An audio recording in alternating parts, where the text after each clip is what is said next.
Yo, what's going on, guys? It's Houston Sports Talk back into the video today. And today we're going to be talking about the Golden State Warriors potentially trading for Michael Porter Jr. Today, the Golden State Warriors are listed as the betting favorite to land Michael Porter Jr., which honestly, I don't know. If you're thinking about betting on where a player is going to end up, I don't know if I would do that with Michael Porter Jr. the Warriors. I think, look, it could be a good addition for the Warriors, but it's very difficult on trying to work a Golden State Warriors trade and a Warriors MPJ trade out. I think if this Warriors team, if you had the opportunity to add in MPJ, I think the Warriors would do it in a heartbeat. And if the Warriors potentially passed up on MPJ, it would be a dumb idea.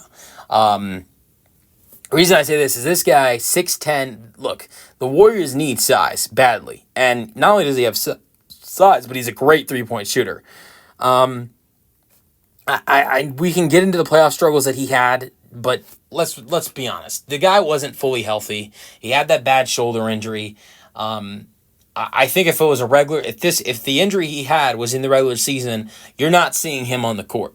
But because it was the play, and the same thing with Aaron Gordon. If that injury for Aaron Gordon that happened, his hamstring injury, if that happens during the regular season, he's out multiple weeks. So I think with the Nuggets, I think you've got to give massive credit to both Aaron Gordon and Michael Porter Jr. with them playing through injuries in the playoffs, and I'll add to that list with Jamal Murray as well, dealing with that illness, having the flu, and still playing. So give those three credit. But sure, Porter Jr. played poorly in the playoffs. We can look at that. We can talk about it. But at the same time, he was injured. And honestly, like I said, I think if it's a regular season injury, he's not out there on the court. Neither is Aaron Gordon. Neither is Jamal Murray if it's regular season. What we can look at is how good Porter Jr. was when he was healthy. This year averaged 18.2 points per game, 7 rebounds per game, which is something the Warriors could use with how bad they are rebounding. Like Porter Jr., even though he's 6'10", is taller than anybody in the Golden State Warriors starting lineup. Jimmy's 6'9", Draymond's at the 5 and 6'5". So Porter Jr. could come in immediately and play at the 5. I don't think he would, but at 6'10", he can. He's taller than anybody in the Warriors' current starting lineup. And he's a great three-point shooter. I think that's one of the reasons why the Warriors would like him. 39.5% from three this year, almost 40% last year, 41% from three in the 2022-23 season. He's a career almost 41% three-point shooter. I think that's one of the big reasons why the Warriors would love adding him in. He's a 6'10" guy who can shoot from three. But here's where it gets tricky on this potential trade for the Warriors. Porter Jr. is making over $30 million a year. There's not a lot of guys the Warriors, there's not a lot of trades you can work out if you're the Warriors to get a deal done for Porter Jr. You've got to include one of Steph Curry, Jimmy Butler, or Draymond Green. I'm not saying the Warriors should trade Jimmy Butler, Steph Curry, or Draymond Green for Michael Porter Jr., but you've got to add salary to make the deal work between Golden State and Denver.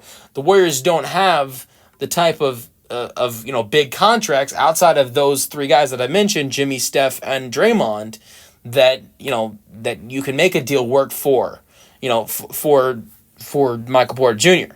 So the one way I think of Michael Porter Jr. to Golden State trade could work out is trading Draymond Green. And trading Draymond Green, who's making 20. Look, we can talk about Michael Porter Jr. making a lot of money, right? And him making a too much money, in my opinion. But look at Draymond Green on the same end. He's making $25 million a year. I'm not saying Draymond Green's valuable, not valuable. And I'm, again, with Michael Porter Jr., I'm not saying he's not valuable either, because I think these are two very valuable players, but they are both making too much money. The difference between the two of them is Draymond is 35, Michael Porter Jr. is just 26 years old. So, and Draymond Green's contract is longer than Michael Porter Jr.'s contract. His deal's got 2 years left. I think Draymond at this point, his deal's got 3 years left, I believe. So that's another big thing to go over as well. And the deal would be Draymond Green and Moses Moody for Michael Porter Jr. I don't know if the Warriors do it. Do you want to move on from Draymond Green?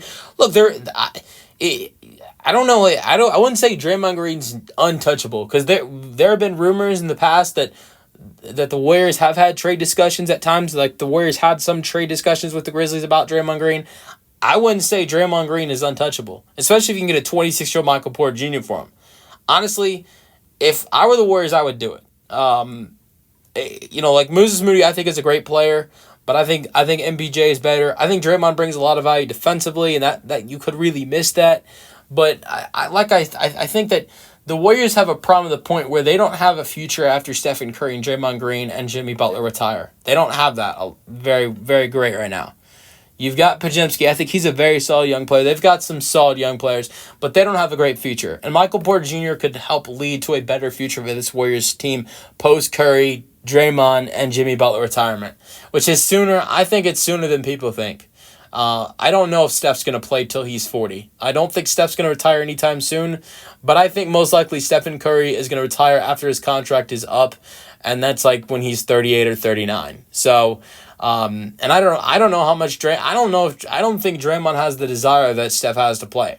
Because here's the thing, I do not like Draymond, but here's the thing I will say with Draymond Green, and it makes me like him when I see this. I think Draymond Green has an incredible talent in media. And even though I've disliked Draymond Green on the court, I like listening to Draymond Green when he is on TNT filling in for Charles Barkley or Shaq potentially. And I really enjoy watching Draymond Green. I think he has the potential to be on, it's not going to be on TNT because TNT is losing the NBA. But whether it's NBC or it's Prime Video, I think he has a lot of potential to be one of the next Charles Barkley or Shaqs on TV. I don't think he's as funny, but I think he's talented enough to be successful on television, like those two guys have been. And I think that's what Draymond's going to be great in post-retirement. And so I think that Draymond doesn't, I don't know what Steph does after retirement. I don't think he's going to be a guy that's on TV, or potentially I don't see him as coaching. But Draymond, I see him on TV one day after retirement. Jimmy, I don't know how long he'll play. But this Warriors team needs to figure out what happens post Steph, Jimmy, and Draymond retirement. And Michael Porter Jr., not only does he help the team out now, being a guy at 6'10", average 19 points per game, 7 rebounds per game, great three-point shooter, and would fit really well playing next to Steph. But he also figures out it also helps figure out a part of the future. Let me know your thoughts on this potential trade in the comment section, and peace out.